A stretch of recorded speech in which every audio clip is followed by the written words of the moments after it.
Airway management procedures, when properly performed, can be life-saving interventions to critically ill or injured patients. In addition to knowing how and when to perform any given procedure, a solid knowledge of the related anatomy is vital to ensuring success when performing airway procedures. In this module, we will discuss the anatomy that is pertinent to successfully performing airway procedures. By the end of this module, you should be familiar with the anatomy of the upper and lower airway, understand the mechanics of ventilation, understand the process of respiration, recognize the components involved in controlling breathing, and be able to identify the differences between the adult and pediatric airways.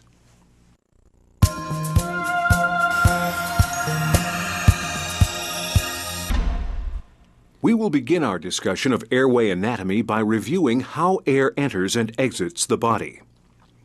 In most cases, humans breathe through their noses, and air enters and exits the body through the nasal cavity, which is the superiormost portion of the airway.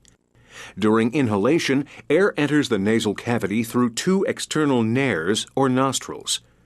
A cartilaginous septum divides the nasal cavity into right and left sides. Nasal hairs just inside the external nares filter dust and particles out of the incoming air. As air is drawn further into the nasal cavity, it encounters three bony projections called turbinates. The turbinates are shelf-like protrusions lined with a mucous membrane rich with blood vessels. As air passes over the turbinates, it is warmed and humidified, while airborne particles are filtered out by the mucous lining. After passing over the turbinates, the air flows into the nasopharynx, the uppermost part of the throat, taking a sharp turn downwards toward the chest. In addition to breathing through the nose, it is also possible to breathe through the mouth.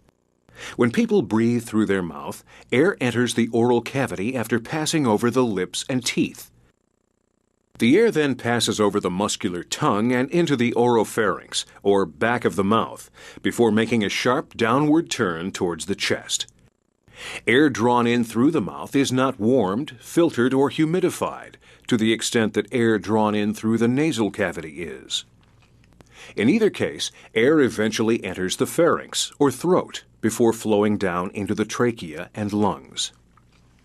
The pharynx is a muscular tube that connects the oral and nasal cavities with the larynx, or voice box, and esophagus.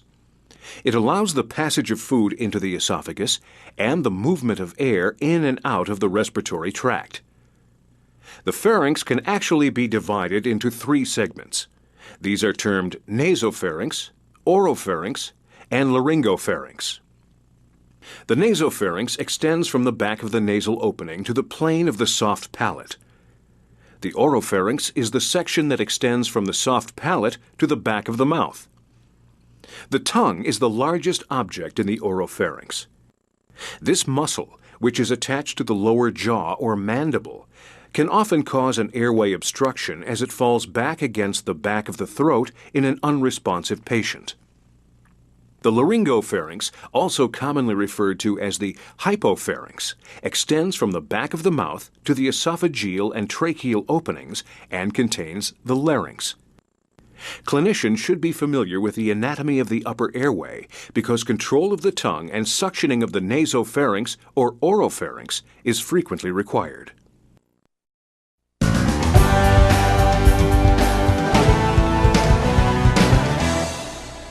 We now turn our attention to the lower airway. Extending from the larynx to the lungs, the lower airway consists of the trachea, bronchi, alveoli, and pleura. Beginning at the base of the larynx, the trachea is a pipe-like structure that extends into the chest. The trachea serves as a conduit for air to enter and exit the lungs. C-shaped rings of cartilage that are open posteriorly protect the trachea from collapse. The inside of the trachea is lined with both mucus-producing cells and cilia. As particles in the air are trapped by the mucus, the fine hair-like cilia sweep the unwanted debris towards the larynx, where it is coughed up or swallowed. Shortly after entering the chest, the trachea divides into the right and left main stem bronchi. The right mainstem bronchus is basically a gently angled continuation of the trachea, while the left mainstem bronchus acutely angulates from the trachea.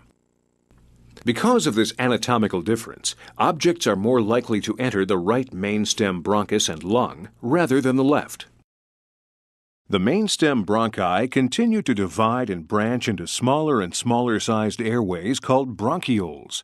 Eventually, the bronchioles terminate with round, thin-walled balloon-like clusters called alveoli. These alveoli, or air sacs, are surrounded by capillaries and are responsible for almost all of the gas exchange in the body. As blood circulates through the alveoli, oxygen and carbon dioxide diffuse into and out of the blood. Covering the inner surface of the chest wall is a membranous connective tissue called the parietal pleura. A similar tissue called the visceral pleura covers the lungs. Typically, these two pleura are in close contact with each other, and the space between them is free of fluid and gas. However, certain illness and injury can lead to the accumulation of fluid or gas in this otherwise potential space. When the pleural space contains blood, the patient has a hemothorax.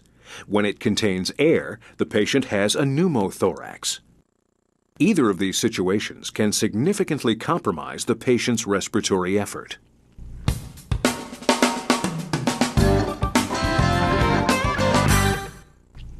Now let's take a few moments to discuss respiratory physiology. A basic understanding of respiratory physiology is essential to effectively managing the airway. The mechanical process of moving air in and out of the lungs is called ventilation. Respiration is defined as the exchange of gases between an organism and the environment. Maintaining adequate ventilation is critical for respiration to occur. Two sets of muscles are used in ventilation. The diaphragm, a flat dome-shaped muscle, divides the thoracic and abdominal cavities and is the primary muscle involved in ventilation. Intercostal muscles, located between the ribs, are also actively involved in ventilation. Ventilation begins with inspiration, when the diaphragm and intercostal muscles contract. As these muscles contract, the diaphragm extends downward into the abdominal cavity, and the intercostal muscles move up and out, increasing the size or volume of the thoracic cavity. As the volume of the thoracic cavity increases, a negative pressure develops inside the chest compared with that outside the chest. Because air flows from a location of high pressure to a location of low pressure, air flows into the lungs. Once the lungs are fully expanded, the muscles relax, and the thoracic cavity passively returns to its original shape and size. As the size or volume of the thoracic cavity decreases, the pressure in the chest increases, producing exhalation. This cycle repeats, providing the airflow in and out of the lungs necessary for respiration. As stated before, respiration is defined as the exchange of gases. Two types of respiration exist. Cellular respiration occurs within the cells, while pulmonary respiration occurs within the lungs. Pulmonary respiration occurs as oxygen is diffused across the thin walls of the alveoli onto the hemoglobin of the blood. Similarly, carbon dioxide is eliminated from the bloodstream by diffusion across the walls of the alveoli. Cellular respiration occurs in a similar manner in body tissue. We should take a moment to point out that under normal circumstances, breathing is not under conscious control. Although patients can override existing respiratory drive by holding their breath or hyperventilating, the body typically does a very good job of involuntarily regulating respiratory drive. This is done primarily by the medulla oblongata in the brainstem, which constantly monitors spinal fluid for pH changes, indicative of increased levels of carbon dioxide, a byproduct of cellular metabolism. As carbon dioxide levels rise, the medulla oblongata stimulates the respiratory muscles to contract, and breathing results.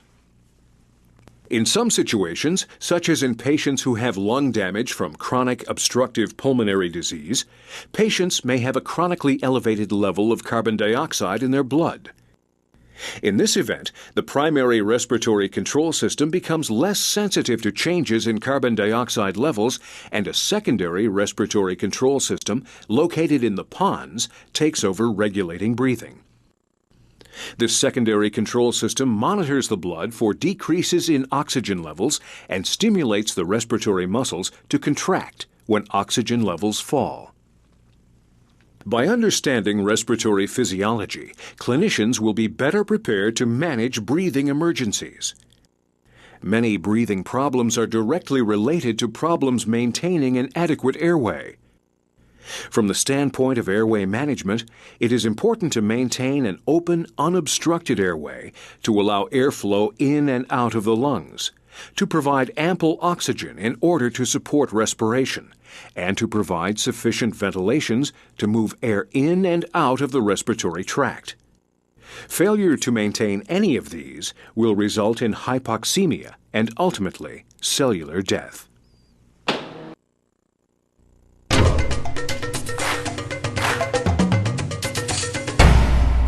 Before we complete our discussion on anatomy, we should point out some differences between the pediatric and adult airway.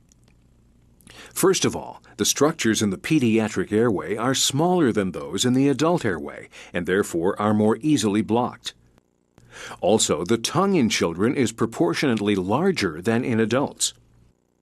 Since the tongue is the most common cause of airway obstruction, children are more prone to suffer airway obstruction caused by the tongue. Since the anatomy of children is less developed than that of adults, the ribs and cartilage of a child's chest wall are softer.